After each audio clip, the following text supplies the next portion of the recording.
In his first address to members of the media on Monday, Pope Leo XIV called for the release of journalists imprisoned around the world. He expressed solidarity with those jailed for seeking and reporting the truth, stating that their suffering challenges the conscience of nations and the international community. Earlier this year, the Committee to Protect Journalists released its 2024 annual census on press freedom, saying that 361 journalists were behind bars as of 1st December, marking the second highest figure ever recorded.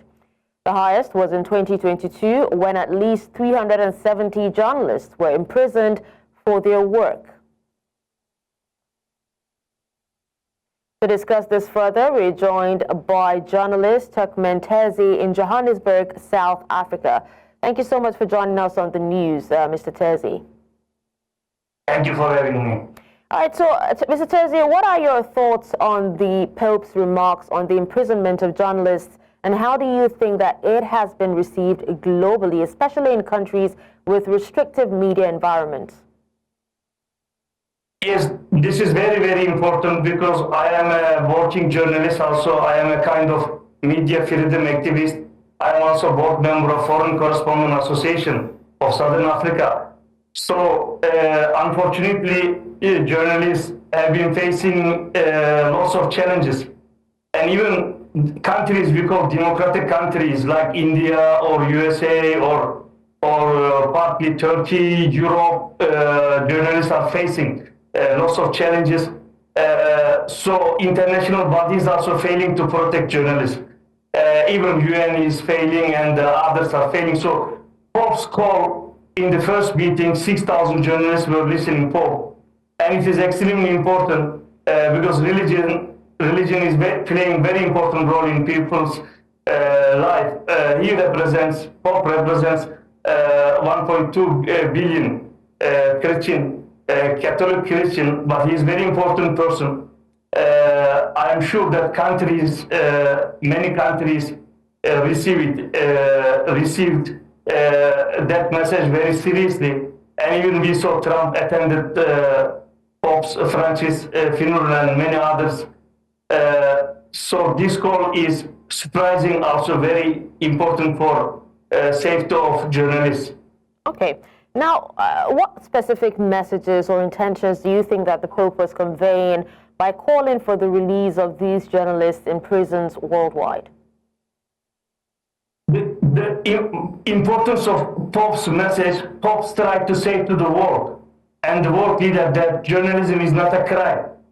Journalists, free speech, and media is the pillar of the democracy. So without journalism, without media, you cannot you cannot have the democracy. So many states are criminalizing the journalists.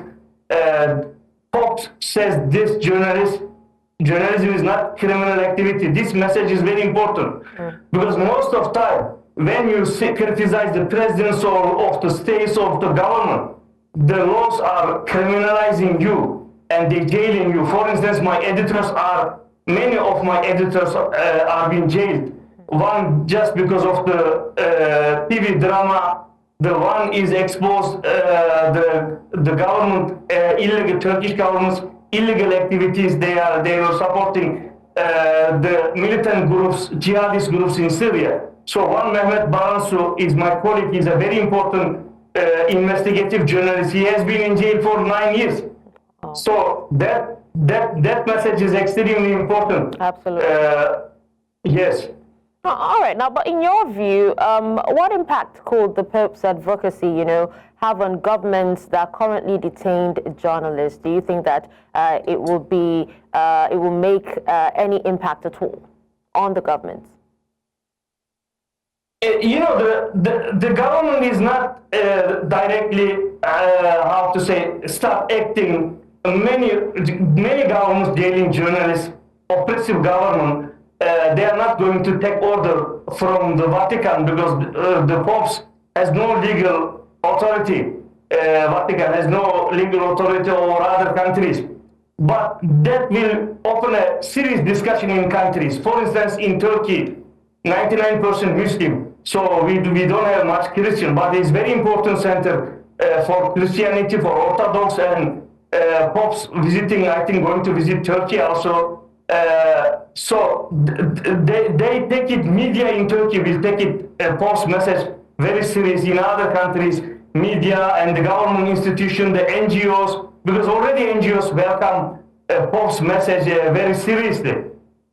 So the governments will be under pressure, but they are not going to release jail journalists immediately. But that will be very important warning to these governments. That will be very important indeed. Now, in just a few seconds while we wrap up, can you tell us, in your opinion, what challenges journalists face today in countries where press freedom is under attack, and how you think that, you know, global voices like the Pope's would help address these challenges? Yes, you know, we face extraordinary times since Corona and many Ukraine-Russia war, and the journalists face many legal issues, and governments are closing down internet online medias. So rules become very strict against journalists. So I think they are going to check their laws. So in terms of that, journalists will, I think, will have more safe environment. All right. Well, thank you so much, Mr. Terzi, for your time and for speaking to us on this.